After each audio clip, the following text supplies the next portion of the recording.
Geoff, thank you very much. I heard the question. So it's important for us to realize that the government of Nigeria is not providing any special incentive. In fact, there was no scenario planning for a crisis. You know, just permit me, back in time when Ngozi Okonjo-Iweala, who is now DG of WTO, and Dr. Olusegun Adanga had formed the Nigerian Sovereign Wealth Fund, NSI. I remember meetings 2010, 2011. They structured it around three major pillars: Future Generation Fund, Infrastructure Fund, and Stability Fund. For times like this, there's a reason why countries have sovereign wealth funds, right? They have sovereign wealth funds because in times like this, it provides buffer, okay?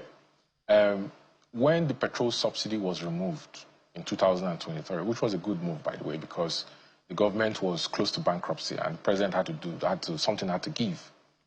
The idea was to create fair market pricing, you know, and remove under recovery, which was riddled by a lot of corruption. The government was losing about maybe 5 trillion naira to waste on a yearly basis, bridging funds that could not be accounted for, inflation of daily consumption volumes. Bridging fund did not meet up with actual daily consumption volumes. They had what they call the domestic crude intervention stock that was equivalent to the total installed capacity of the government-owned refineries, 445,000 barrels per day. And when the PIA was signed in August 2021, Sections 109 said that they will provide like a domestic crude supply obligation to refiners ahead of the beginning of a refinery, which is a Dangote refinery, to like guarantee supply to Nigerian refiners, right? That was the idea. But today, Dangote is buying at market prices to Platts and is paying an extra premium, okay?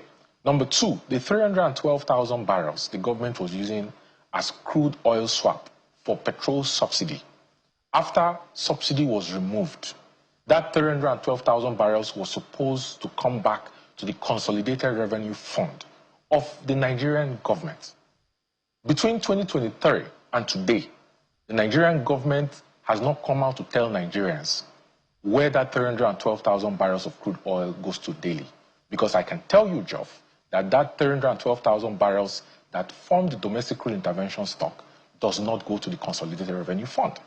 So in times like this, for example, where your NSIA is not liquid enough to provide a buffer for Nigerians, right? That 312,000 barrels, the National Economic Council can sit down and say, okay, times are tough. We have the BVN and NIM of the most vulnerable, the most vulnerable Nigeria. Let's pick 40 million out of 220 million, even if we've not had population census in 20 years. We have their BVN, we have their NIN. Can we credit them directly? Because we have their data as government. Can we credit them directly monthly or weekly to enable them to cushion the impact of petrol prices? This is not you providing a subsidy through a market structure. This is you providing a subsidy as a direct cash transfer to the 40 million most vulnerable Nigerians to cushion the impact of the rise in petrol prices. And that crude intervention stock, that 312,000 barrels the government, you know, was using for crude oil swap as subsidy for under recovery, that is no longer in existence. This is the use for it. So the question I have for the president and his economic team this morning is, where is the 312,000 barrels of crude that was used as subsidy that is not necessarily going to the Consolidated Revenue Fund? Why are you not using that to alleviate or ameliorate the suffering of Nigerians at this time? Because Dangote is a private business. He's not going to assume the role of government and provide subsidy for Nigerians. He has shareholders who invested. He has dollar debts. He has to pay down his debt. He has to make a profit. It's not a social enterprise. It's a business. If the price of crude oil changes in the international market, look, the price of calculating PMS is very simple.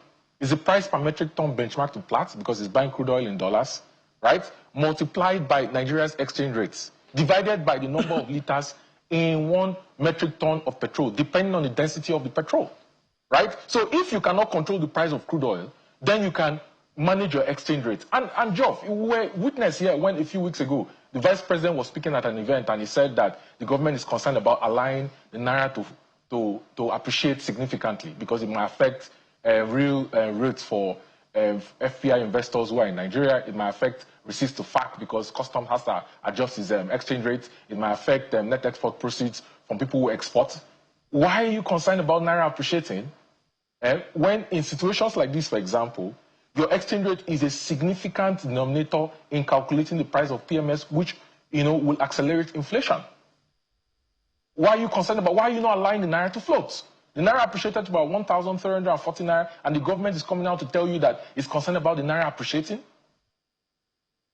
The Nigerian government cannot control the price of crude oil. Even the US government cannot, on its own, unilaterally control the price of crude oil. What leverage do you have? You have the leverage of your exchange rates. So if you're saying you're not allowing the exchange rate to float freely and find its forward curve because you're concerned about FAC receipts, right? Then we have a problem, Geoff. So these are the questions that the government needs to answer. Unfortunately, the government does not plan. Because it doesn't do, in times of abundance, the government sits down and it makes merry. It doesn't realize that there will be lean days. It's not done any scenario planning for a crisis.